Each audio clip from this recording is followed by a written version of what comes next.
the most common thing that people are interested in is sex better as a man or a woman, and that's a complicated thing. I'm not going to talk about that now. But the second most common thing is like, when did you transition? When did you know? That kind of inquiry. And everybody has a different journey. And you know what I believe about my biology and things like that, I'll talk about later. But this is what I remember, and I have a particularly unique timing to it. And I think a lot of times God's hand was in things because there's just too many circumstances. In any regard, um, I am about 3 weeks older than John Kennedy.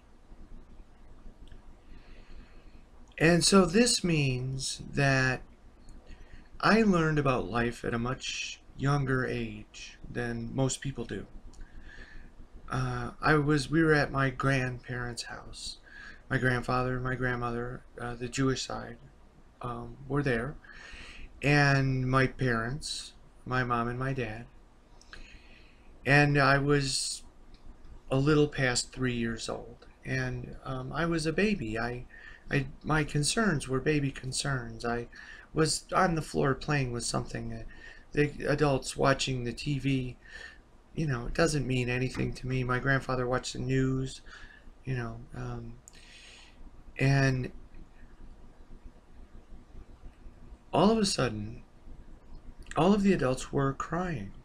And wait a minute, I'm the baby. I'm the one that cries. Why are the adults crying? And it was this feeling of primal fear. You know, whoa! You know, everything turned on its head. You know, and I let out a scream. And this is essentially my first memory. It's like my life started then. I was a baby, and then I wasn't. And so they, in the immortal words of Ricky Ricardo, had a lot of splaining to do.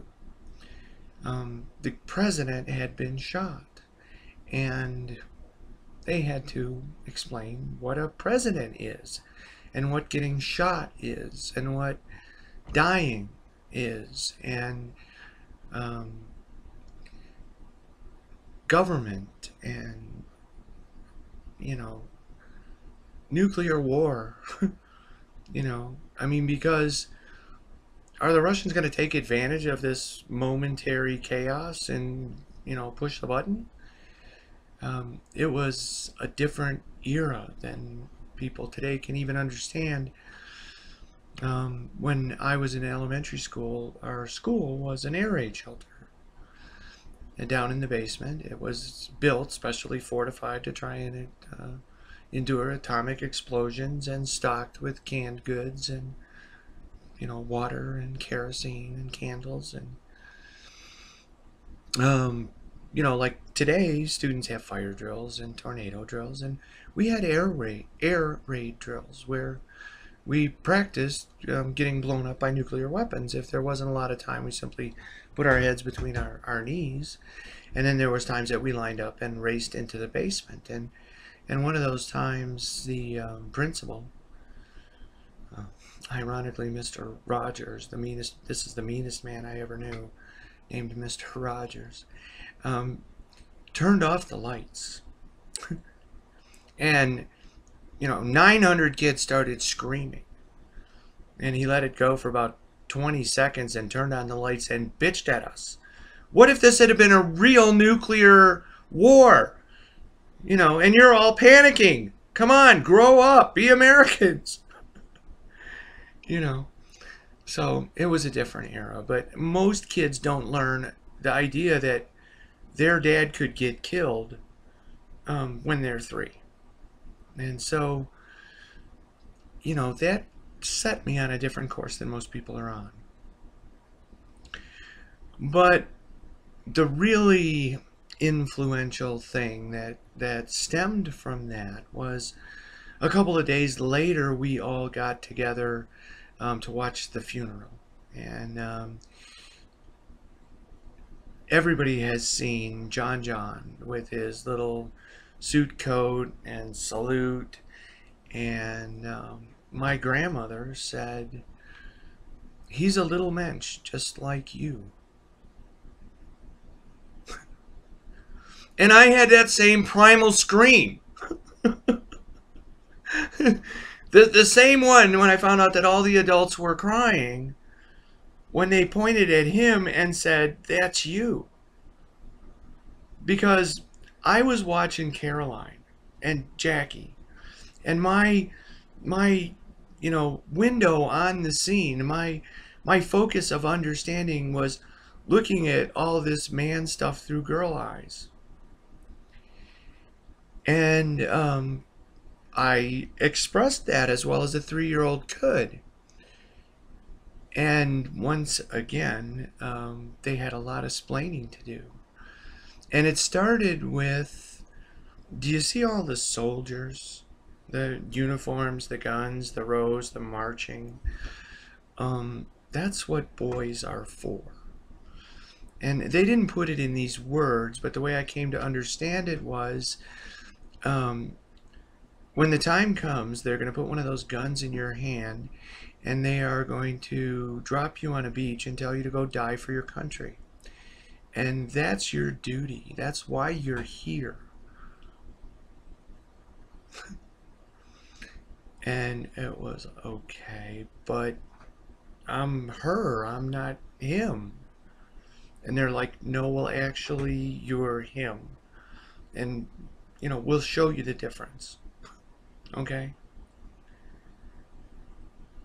And, so that was where I started. That you don't have freedom. I mean, this whole idea of the land of the free, the home of the brave, it's always been alien to me in a lot of ways. But, what I want, what I am, it doesn't matter. It's your duty. They're going to give you the gun. They're going to tell you, charge.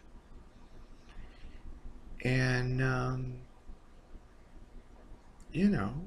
as people are crying and dying and marching, and yeah, okay, I'll buy into that.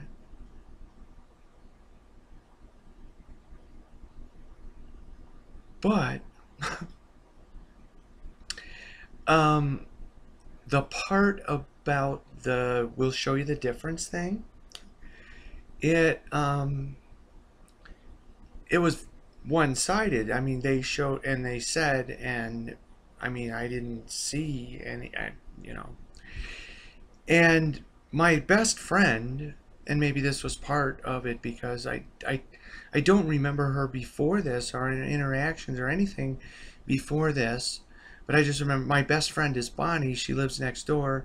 She's a redheaded older girl, and maybe all my life I just wanted to be Bonnie. But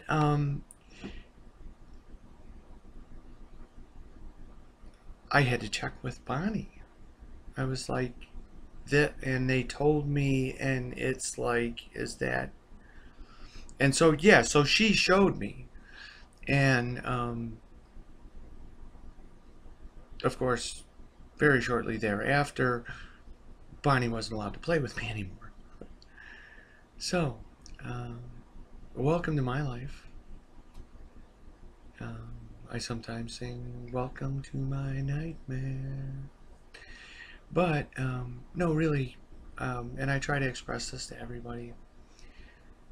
It's amazing how fucking happy I am because I'm not miserable anymore. It's, I was just in the shower the other day kind of thinking about my comedy act coming up, and, just I look down and I see a woman's leg and painted nails instead of what I used to see, and before it was just so miserable, and it just, you get used to it. You only know what you know. And now, God, I'm just so happy. And when I tell these sad stories and I'm serious, and people are like, "You're serious as cancer." Oh, well, ideally, I want people to laugh and cry at the same story. And I think that's what life is. So anyway, 20 minutes, gonna take forever to upload this thing. See you next time. Ciao.